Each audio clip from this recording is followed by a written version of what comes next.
Bonjour à tous, donc aujourd'hui nous allons relire la fiche de cours, donc que contient la matière qui nous entoure au niveau quatrième, donc il va être une introduction au prochain chapitre. Donc nous allons donc parler du grand 1 qui s'appelle donc la constitution de la matière. Donc la matière est constituée d'atomes, ce sont des particules extrêmement petites, environ 10 moins 10 mètres de diamètre. Alors pour vous rendre compte ce que c'est que 10 moins 10, c'est un dixième de milliardième de mètre.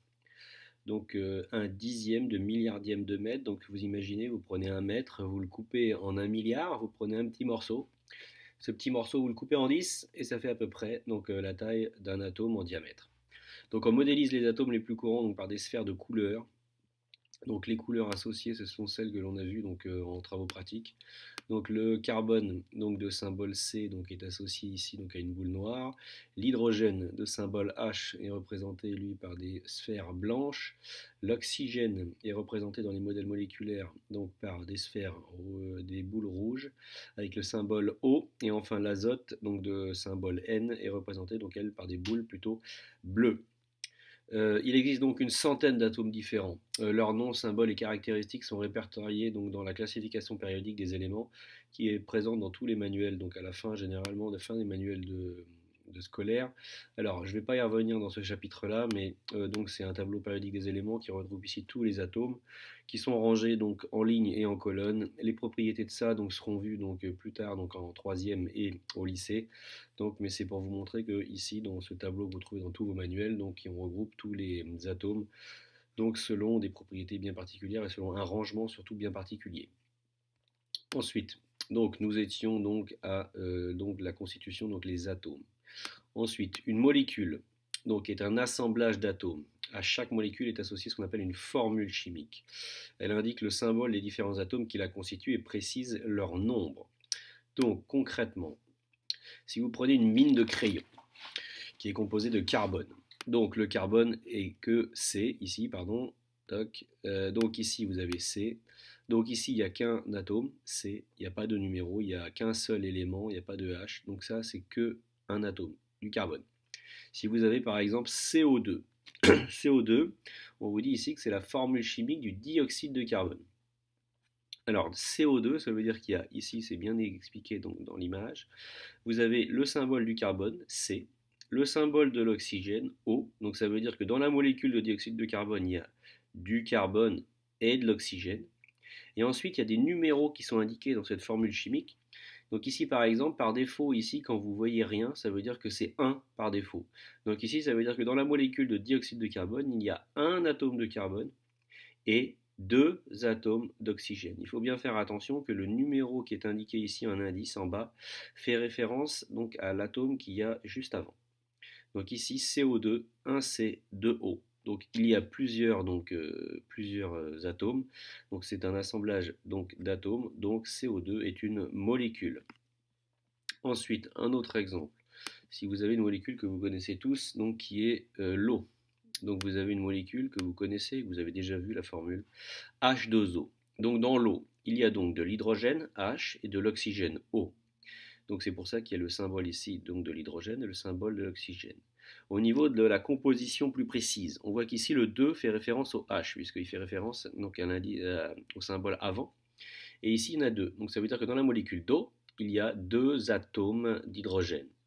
Et dans les O, ici, il n'y a pas de numéro, donc par défaut, ça veut dire qu'il y en a un. Donc dans la molécule d'H2O, il y a un atome d'oxygène et deux atomes d'hydrogène. Donc il faut bien retenir que une molécule est constituée d'atomes et que les atomes, donc, ce sont donc ici donc les plus petites particules, mais quand elles sont associées toutes seules, par exemple dans une mine de crayon, il n'y a que du carbone, donc ça veut dire qu'il n'y a que du C. Il n'y a que C, il n'y a pas autre chose que C. Et donc ici, ça c'est donc le carbone qui est représenté donc par une boule noire. Alors ensuite, quelques exemples. Donc ici, vous avez des exemples donc, de molécules très communes dans la composition de l'air, entre autres. Vous avez la formule chimique associée et enfin le modèle moléculaire. Donc le diazote, qui est le gaz prépondérant donc, dans l'atmosphère, donc on voit que sa formule chimique est N2. Donc ça veut dire que c'est un assemblage d'atomes. Il y a donc deux atomes d'azote et donc c'est pour ça qu'on appelle ça diazote, di parce qu'il y en a deux. Donc ici l'azote étant les boules bleues, dans le modèle moléculaire vous avez deux boules bleues qui sont reliées ici. Donc vous les comptez, il y en a une, deux, c'est pour ça que la formule c'est N2. Dihydrogène. Donc dihydrogène, la formule c'est H2, donc 2 H, et H étant associé aux boules blanches, donc ici vous mettez deux boules blanches les unes associées donc aux autres. Il y en a bien deux boules blanches, donc H2. Ici deux boules bleues, donc N2, puisque les boules bleues sont associées à l'azote N. Ensuite, le dioxyde de carbone. Comme on l'a vu tout à l'heure, CO2. CO2, ça veut dire qu'il y a un atome de carbone, deux atomes d'oxygène. Donc ça veut dire qu'ici, un atome de carbone, le C, et enfin deux atomes d'oxygène, les deux rouges. Donc ici, vous avez bien le modèle moléculaire des dioxydes de carbone. Pour le dioxygène, donc gaz responsable donc, de la respiration et de tous les nécessaires à la vie, donc ici, vous avez deux atomes d'oxygène, donc c'est bien une molécule, c'est un assemblage d'atomes, de deux atomes d'oxygène. Donc ici, vous avez donc un modèle moléculaire avec deux boules rouges qui sont reliées, deux boules rouges, sachant qu'une boule rouge c'est un oxygène, donc la formule est bien O2. H2O, molécule très connue aussi qu'on vient de parler, deux atomes d'hydrogène, les deux blancs, un atome d'oxygène, le rouge ici, qui sont reliés. Ensuite, une molécule, donc le méthane, donc est une molécule donc avec un fort pouvoir par exemple d'effet de serre comme le CO2. Donc ici vous avez CH4. Donc ça veut dire que cette molécule de méthane est composée d'un atome de carbone et de 4 atomes d'hydrogène.